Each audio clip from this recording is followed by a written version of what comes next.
Hello guys, आता आपण प्रयत्न शिकूयात. पहिल्या मागील 2 व्हिडिओमध्ये आपण बेसिक्स चालू केलेला आहेत. सगळ्यात पहिले माहेश्वर सूत्र शिकलोत, नंतर आपण उच्चारण स्थान शिकलो आणि आता आपण थर्ड व्हिडिओ प्रयत्नावर घेतोय. प्रयत्न संस्कृतमध्ये 2 प्रकारचे असतात, एक आभ्यंतर प्रयत्न आणि एक बाह्य प्रयत्न. ठीक आहे, आता त्याला सांगणारा सूत्र म्हणजे काय? यत्नो द्विधा आभ्यंतरो बाह्यश्च. म्हणजे काय? द्विधा म्हणजे प्रयत्न हे 2 प्रकारचे आहेत. कुठले? आभ्यंतरो म्हणजे आभ्यंतर प्रयत्न आणि बाह्यश्च म्हणजे एक बाह्य प्रयत्न. आभ्यंतर प्रयत्न म्हणजे काय? मुखाच्या आत होणारा प्रयत्न, जे मुखाच्या अंदर जो प्रयत्न होतो तो म्हणजे आभ्यंतर, आणि मुखाच्या बाहेर म्हणजे उच्चार करताना जे बाहेर मुखाच्या प्रयत्न केल्या जातात ते बाह्य प्रयत्नामध्ये येतं. ठीक आहे, पहिले आपण आभ्यंतर प्रयत्नाचं सूत्र बघूया. आद्य पंचदा स्पृष्टेश ईषत स्पृष्टे ईषद विवृत विवृत सवृत भेदात. म्हणजेच बाह्य प्रयत्न हे 5 असतात. ती कुठली? तर पहिला स्पृष्ट, दुसरा ईषद स्पृष्ट, तिसरा ईषद विवृत, चौथा विवृत आणि 5वा सवृत. ठीक आहे, त्याच्यानंतर बाह्य प्रयत्नाचं आपण सूत्र बघूया. बाह्य प्रयत्न सत्वेक सत बाह्य प्रयत्न सत्व एकादश धा. म्हणजे बाह्य प्रयत्न एकूण 11 आहेत. कुठले? विवारह संवारह श्वासो नाद घोष अघोष अल्पप्राण महाप्राण उदात्त अनुदात्त स्वरश्चेती. बाह्य प्रयत्न हे एकूण 11 आहेत. ती कुठले? पहिला विवार, सेकंड संवार, थर्ड श्वास, फोर्थ नाद, फिफ्थ घोष, सिक्स्थ अघोष, सेवेंथ अल्पप्राण, एट महाप्राण, नाइन्थ उदात्त, 10th अनुदात्त आणि 11th स्वरित. ठीक आहे, आपल्याला इथे कळालं की प्रयत्न हे 2 असतात, आभ्यंतर आणि बाह्य. आभ्यंतर प्रयत्न हे एकूण 5 असतात. ती कुठली? स्पृष्ट, ईषद स्पृष्ट, ईषद विवृत, विवृत आणि सवृत. आणि बाह्य प्रयत्न हे एकूण 11 असतात. ती कुठली? विवार संवार श्वास नाद घोष अघोष अल्पप्राण महाप्राण उदात्त अनुदात्त आणि स्वरित. आता आपण बघूया आभ्यंतर प्रयत्न स्पष्टपणे. आधी आभ्यंतर प्रयत्न बघूया आणि नंतर बाह्य प्रयत्न बघूया. ठीक आहे, आभ्यंतर प्रयत्न. आभ्यंतर प्रयत्नामध्ये सगळ्यात पहिला स्पृष्ट. स्पृष्ट म्हणजे काय? तर आपण पहिले सूत्र वाचूया आणि त्याला मग मी स्पष्ट करेल. तत्र स्पृष्टम प्रयत्नम स्पर्शानाम. म्हणजे काय? स्पृष्ट म्हणजे असे प्रयत्न ज्याच्यामध्ये आपण जिभेचा स्पर्श होतो मुखातल्या अलग अलग भागामध्ये. जसं की पॅलेटमध्ये झाला तर तालू, दंताला झाला तर दंत, ओष्ठाला झाला तर ओष्ठ. असे जे स्पर्श आपण उच्चारण स्थानामध्ये शिकलेलो आहे ते स्पर्श स्पृष्टामध्ये काय येतं? प्रयत्न स्पृष्ट प्रयत्नामध्ये असे ज्याच्यामध्ये आपल्याला जिव्हा सगळीकडे स्पर्श करते. त्याच्यामध्ये काय येणार? कुठले वर्ण येणार? तर क पासून तर म पर्यंतचे सगळे वर्ण याच्यामध्ये येणार. ठीक आहे, आता ईषद स्पृष्टम. ईषद स्पृष्टम म्हणजे काय? तर आपण पहिले याचं सूत्र बघू. ईषद स्पृष्टम अंतःस्थानम. म्हणजे काय? तर ईषद स्पृष्टामध्ये अंतःस्थानम म्हणजे अंतस्थ वर्ण येतात.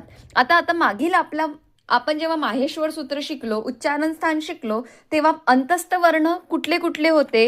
य, र, ल आणि व.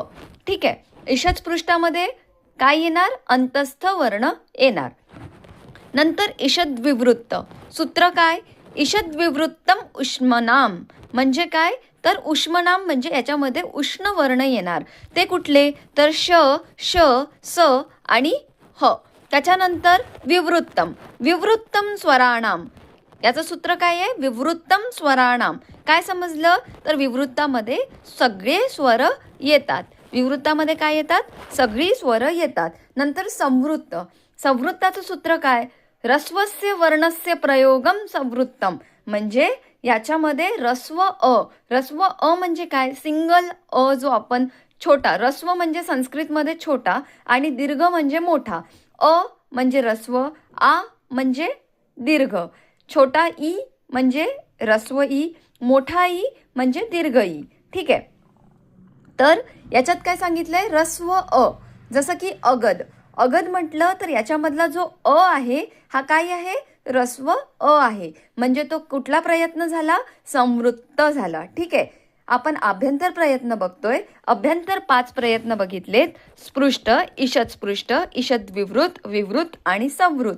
ईषत स्पृष्टाचा मध्ये आपण सूत्रांनी बघितलं की तत्र स्पृष्टम प्रयत्नम स्पर्शाणाम, म्हणजे असले वर्ण ज्याच्यामध्ये स्पर्श होतो जीवेचा वेगळ्या वेगळ्या मुखात. ठीक आहे. त्याच्यामध्ये काय येतं, क ते म. नंतर ईषत्पृष्ठामध्ये सगळे अंतस्थ, ईषद विवृतमध्ये सगळे उष्म, विवृत्तामध्ये सगळी स्वरे आणि संवृत्तामध्ये ऱ्हस्व अ. लक्षात काय ठेवायचं आपल्याला, सूत्र जरी लक्षात नसलं तरी आपल्याला याच्यात काय येते हे लक्षात राहील. स्पृष्टामध्ये क ते म, ईषद स्पृष्ट म्हटलं सगळे अंतस्थ, ईषद विवृत म्हटलं, ईषद स्पृष्ट म्हटलं की अंतस्थ, आणि विवृत म्हटलं तर उष्म. ठीक आहे. नंतर विवृत म्हटलं, दिवृत अलग, विवृत अलग, विवृत म्हटलं तर सगळी स्वर, आणि संवृत म्हटलं तर ऱ्हस्व अ. ठीक आहे. त्याच्यानंतर बाह्य प्रयत्न. आता आपण बाह्य प्रयत्न एकूण 11 वाचलेत. त्याच्यामध्ये ना आपण आधी 3-3चे 2 ग्रुप बनवूया आणि नंतर 3-3चे 3 ग्रुप बनवूया आणि 2 अलग असणार. ठीक आहे. असे मिळून 11 बाह्य प्रयत्न असतात. आता पहिला ग्रुप आपण बनवूया विवार, श्वास आणि अघोष. विवार, श्वास आणि अघोष. सेकंड ग्रुप संवार, नाद आणि घोष. थर्ड आणि फोर्थ मी नंतर सांगते. आणि फिफ्थ ग्रुप म्हणजे 3 याचा कोणचा, उदात्त, अनुदात्त आणि स्वरित. ठीक आहे. त्याच्यानंतर थर्डमध्ये काय, अल्पप्राण, आणि फोर्थमध्ये महाप्राण. ठीक आहे. विवार, श्वास, अघोष. बाह्य प्रयत्न लक्षात ठेवताना हे 3-3चे ग्रुप लक्षातच ठेवायचे. विवार, श्वास, अघोष, संवार, नाद, घोष, नंतर अल्पप्राण, मग महाप्राण आणि उदात्त, अनुदात्त आणि स्वरित हे एका ग्रुपमध्ये. ठीक आहे. मी असं ग्रुप का सांगितले, कारण जसं आपण वर पृष्ठामध्ये काय येतं हे बघितलं, कुठले वर्ण येतात हे बघितलं, तसं आपल्याला हे 3-3चे ग्रुपमध्ये कुठले वर्ण येतात हे समजायला इझी पडते आणि लर्न लवकर होणार. ठीक आहे. तर आता विवार, श्वास आणि अघोष याच्यामध्ये कुठले वर्ण येतात, तर सगळ्या वर्गामधले पहिले आणि दुसरे वर्ण येतात आणि श, श आणि स हे वर्ण येतात. काय येतात, पहिला आणि दुसरा वर्ण सगळ्या वर्गातले आणि श, श आणि स. ठीक आहे. नंतर सेकंड ग्रुप आपण बनवला संवार, नाद आणि घोष. संवार, नाद आणि घोष. पहिले काय गेले, पहिले फर्स्ट सेकंड वर्ण गेले, मग उरले काय, थर्ड, फोर्थ आणि फिफ्थ वर्ण सगळ्या वर्गामधले. तर संवार, नाद, घोषमध्ये काय येणार, थर्ड, फोर्थ आणि फिफ्थ वर्ण, आणि श, श, स तर गेले, मग उरले काय, अंतस्थ वर्ण य, र, ल, व आणि ह. ठीक आहे. त्याच्यानंतर अल्पप्राण. अल्पप्राण म्हणजे काय, ज्याच्यामध्ये कमी हवाचा प्रयोग होतो तो. अल्प म्हणजे कमी, प्राण म्हणजे हवा. ठीक आहे. त्याच्यानंतर याच्यामध्ये काय येणार, जसं आपण विवार, श्वास, अघोषमध्ये पहिले 1-2 घेतलं आणि संवार, नाद आणि घोषमध्ये उरलेले 3, 4, 5 वर्ण घेतले. याच्यामध्ये अल्पप्राणामध्ये लक्षात ठेवायचं, कुठलं तरी एकच लक्षात ठेवायचं, एक तर अल्पप्राण किंवा महाप्राण. दोन्ही लक्षात ठेवलं तर दोन्ही विसरून जाणार. म्हणून अल्पप्राणामध्ये काय येते, 1, 3 आणि 5. 1, 3, 5 नंबरचे वर्ण येतात सगळ्या वर्गातले, आणि य, र, ल आणि व सगळे अंतस्थ वर्ण येतात. बघा, आपण पहिले विवार, श्वास, अघोषमध्ये श, श, स घेतला, संवार, नाद, घोषमध्ये य, र, ल, व घेतला, परत अल्पप्राणामध्ये य, र, ल, व घेतला, परत आपण महाप्राणामध्ये पहिला घेऊ म्हणजे श, स घेऊ. ठीक आहे. आणि जसं अल्पप्राणामध्ये 1, 3, 5 गेला, उरले काय, सेकंड आणि फोर्थ वर्ण, ते कशात येणार, महाप्राणामध्ये येणार. ठीक आहे ना. आणि फिफ्थ हा उदात्त, अनुदात्त आणि स्वरित जे आहे याच्यामध्ये सगळे स्वर येणार. ठीक आहे. आपण आभ्यंतर प्रयत्न शिकताना सगळे स्वर कुठल्या प्रयत्नामध्ये येत होते, तर विवृत्त या प्रयत्नामध्ये सगळी स्वर येत होते, आणि बाह्य प्रयत्नामध्ये सगळी स्वर कशात येतात, उदात्त, अनुदात्त आणि स्वरितमध्ये येतात. ठीक आहे. याला लक्षात ठेवायची टेक्निक, पहिले आपण 3-3चे ग्रुप करायचे, विवार, श्वास, अघोष, नंतर संवार, नाद, घोष, नंतर अल्पप्राण, महाप्राण आणि उदात्त, अनुदात्त आणि स्वरित. स्वरित ज्याच्यात आलं त्याच्यामध्ये सगळे स्वर आले. ठीक आहे. अल्पप्राणामध्ये 1, 3, 5 लक्षात ठेवायचं आणि य, र, ल, व. ठीक आहे. अ पासून अंतस्थ वर्ण याच्यामध्ये येणार. अ से अल्पप्राण, अ से अंतस्थ. ठीक आहे ना. टेक्निक लक्षात आली. 1 3 5 अ से अल्पप्राण, अ से अंतस्थ. त्याच्यानंतर महाप्राण, महाप्राणामध्ये 1 3 5 अल्पप्राणामध्ये गेले तर उरलेले महाप्राणामध्ये टाकायचे. 2 आणि 4 अंतस्थ त्याच्यात गेले तर याच्यात काय येणार? उष्मवर्ण श श स आणि ह. ठीक आहे. त्याच्यानंतर विवार श्वास घोष याच्यामध्ये सिंपल आहे. 3 3चा ग्रुप केला आपण. विवार श्वास अघोष आणि संवार नाद घोष. विवार श्वास अघोषमध्ये 1 2 टाकायचे आणि उरलेले 3 4 5 जे आहे ते संवार नाद घोषमध्ये टाकायचे. ठीक आहे. संवार नाद घोषमध्ये अंतस्थ टाकायचे आणि पहिल्या याच्यात उष्म टाकायचे. ठीक आहे. सिंपल.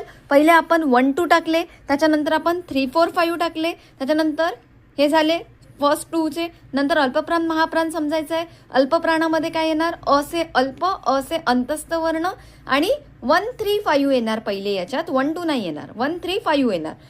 आपण स्टार्टिंग 1 2 केली, नंतर 3 4 5 टाकले, नंतर परत स्टार्ट करायचं. 5च वर्ण असतात ना, असतं आपल्या ना वर्गामध्ये आपल्याकडे 5च वर्ण असतात. तर 1 2 पहिले टाकले, मग 3 4 5 टाकले, मग परत अल्पप्राणामध्ये 1 3 5 टाकायचे, महाप्राणामध्ये 3 4 टाकायचे आणि उदात्त अनुदात्त स्वरित अलगच आहे. याच्यामध्ये सगळी स्वर येतात. ठीक आहे. आता जेव्हा आपण बाह्य प्रयत्न शिकतोय त्याच्यामधले जे पहिले 6 प्रयत्न आहे म्हणजे विवार, संवार, श्वास, नाद, अघोष आणि घोष, हे आहे काय हे आपण पहिले समजून घेऊया. ठीक आहे. मागे आपण बघितलं की याच्यामध्ये कुठले वर्ण येतात. आपल्याला माहिती आहे. आपण 3 3चे ग्रुप केले. कुठले कुठले 3 ग्रुपचे आपण ग्रुप केले होते? आपण विवार, श्वास आणि अघोष, संवार, नाद आणि घोष. विवार, श्वास आणि अघोष, विवार, श्वास आणि अघोष, संवार, नाद आणि घोष. याचे एक एक सोडून घ्यायचे. बघा, विवार, श्वास आणि अघोष याचा एक ग्रुप केला आणि संवार, नाद आणि घोष याचा एक ग्रुप केला. ठीक आहे. तर विवार, श्वास आणि अघोष. आता विवार म्हणजे काय? तर उच्चारण करताना जेव्हा घसा म्हणजे कंठ उघडलेला असेल त्याला विवार म्हणणार. ठीक आहे. संवार म्हणजे काय? तर उच्चार करताना जेव्हा कंठ आकुंचित असेल, कॉन्ट्रॅक्ट असेल त्याला संवार म्हणणार. त्याच्यानंतर श्वास. श्वास काय? तर उच्चार करताना जेव्हा श्वासाचा प्रयोग होणार, वापर होणार तेव्हा त्याला श्वास प्रयत्न म्हणतात. नाद म्हणजे काय? जेव्हा आपण उच्चार करतो तेव्हा घशामध्ये एक प्रकारचा आवाज निर्माण होतो त्याला नाद म्हणते. नाद म्हणजे एक प्रकारचा आवाज. अघोष म्हणजे काय?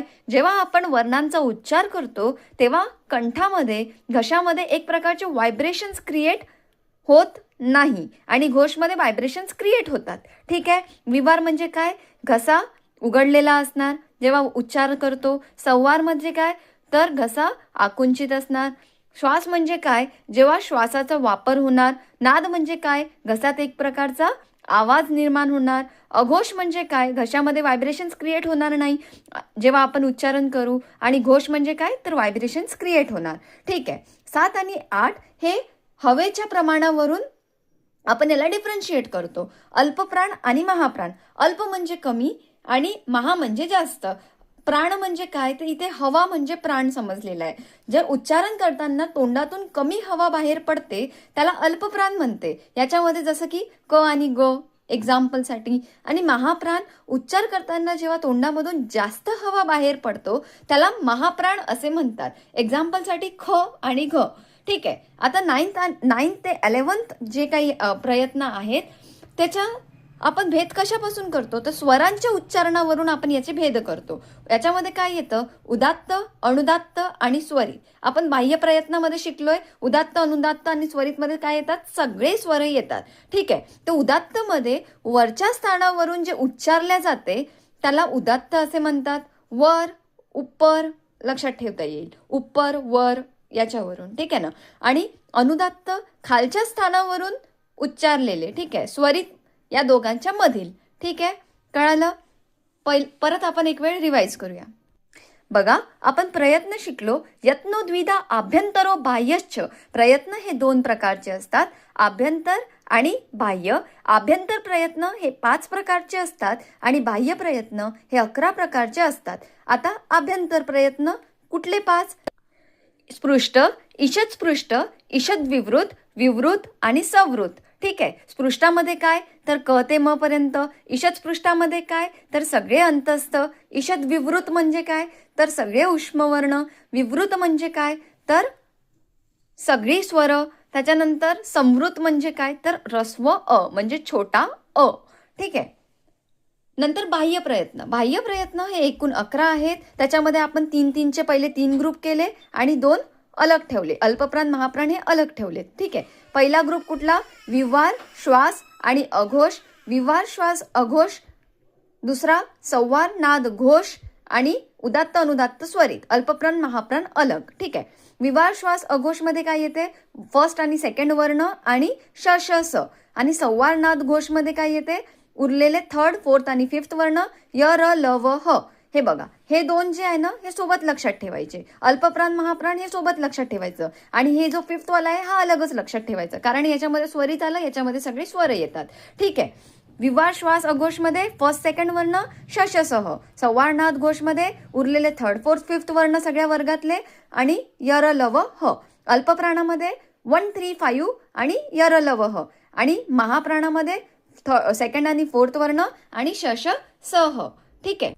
आणि त्याच्यानंतर आपण समजलेत विवार म्हणजे काय संवार म्हणजे काय.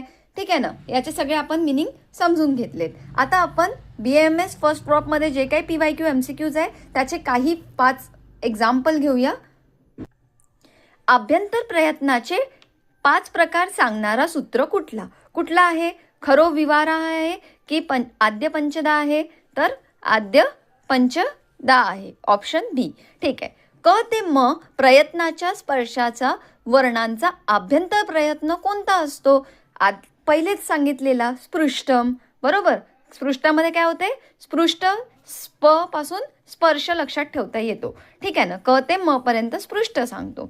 नंतर श श स आणि ह या उष्म वर्णांचा आभ्यंतर प्रयत्न कुठला. उष्म वर्णांचा आभ्यंतर प्रयत्न कुठला आहे तर ईषद विवृत आहे. ठीक आहे. त्याच्यानंतर बाह्य प्रयत्न एकूण प्रकार किती आहे 11 प्रकार आहे आणि आभ्यंतरचे किती आहे 5 आहे. वर्गातील फर्स्ट थर्ड आणि फिफ्थ अक्षर कोणते बाह्य प्रयत्न दर्शवितात. अल्पप्राण की महाप्राण. मी सांगितलं की अल्पप्राणामध्ये काय येते आणि महाप्राणामध्ये काय येते. असे अंतस्थ आणि अजून 1 3 5 अल्प अ पहिले येतो मग याच्यात जास्त येणार म्हणजे 1 3 5 वर्ण येणार. सगळ्या वर्गातले 1 3 5 अ से जादा अ से फर्स्ट आहे म्हणून जादा येतात आणि अ पासून अंतस्थ अल्पप्राणामध्ये अंतस्थ आणि 1 3 5. ठीक आहे. तर 1 3 5 सांगणारे कुठले आहे तर अल्पप्राण आहे आणि 2 आणि 4 सांगणारा महाप्राण आहे आणि त्याच्यामध्ये उरलेले उष्मवर्ण येतात. ठीक आहे. तुम्हाला समजलं असेल तर चॅनलला लाईक सबस्क्राईब आणि शेअर करा.